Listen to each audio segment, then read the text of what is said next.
যেদিন থেকে বুঝতে শিখলাম খুব কাছের মানুষজন একটা সময় এসে হুট করেই হারিয়ে যায়, সেদিন থেকে আর নতুনভাবে কারো সাথে পরিচিত হই না। মানুষের মায়া কাটিয়ে ওঠা খুব কঠিন।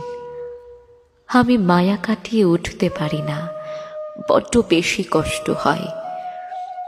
চোখ ঝাপসা হয়ে আসে মনের অজান্তে। আমার পরিচিত যে বন্ধু মহল আছে তাদের খোঁজ খবর নেওয়া হয়ে ওঠে না।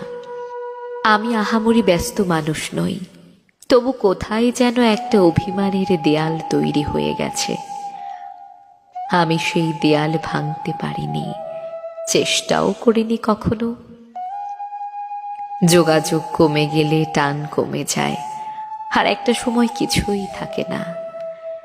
ফেসবুকে মানুষের ভাই ব্রাদার, জাস্ট ফ্রেন্ড, বন্ধু, আপু এইসব হয়ে ওঠে। আমার তেমন একটা হয়ে ওঠেনি। অনেকে দরজায় কড়া নেড়েছিল, আমি দরজা খুলে দেইনি। কিছু মানুষ আমার জীবনে দুঃখের মতোই রয়ে গেছে। তারা আগ্রহ দেখিয়ে আছে বলেই সম্পর্ক এখনো আছে। আমি ধরে রাখতে পারি না, যত্ন নিতে পারি না। যারা আছে তারা নিজ থেকেই থেকে গেছে আমার অগোছালো জীবনে।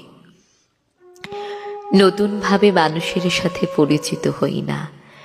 মানুষ কাছে এসে জায়গা দখল করে মায়া জন্মালে হারিয়ে যায় আলোকবর্ষ দূরে। তখন কষ্ট হয়। আমি আমাতেই থাকি, আমাতেই খাঁচায় বন্দি পাখির মতো ডানা ছাপটা ছাপটি করি, উড়তে পারি না। এখানে সুখ আছে, আমার রাজ্যে আমিই রাজা। একাকিত্ব বিশ্রী রকমের সুন্দর।